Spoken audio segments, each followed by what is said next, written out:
Before there was Uber Eats, DoorDash, or any food delivery app, there was heaven's own delivery service. And get this, the delivery guys weren't humans. They were birds. During a massive drought in Israel, God told the prophet Elijah to hide near a stream called the brook Cherith. Now, here's where it gets wild. Every morning and every evening, ravens showed up with fresh bread and meat for him.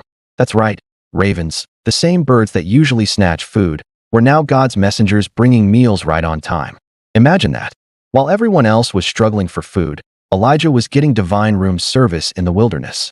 No stress, no searching, just obedience and trust, and God handled the rest.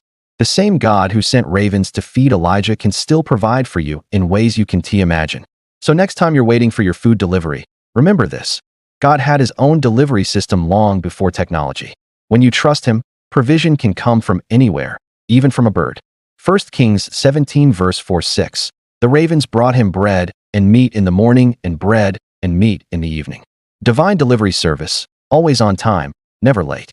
Don't forget to like, share, and subscribe for more fascinating facts. Thanks for watching.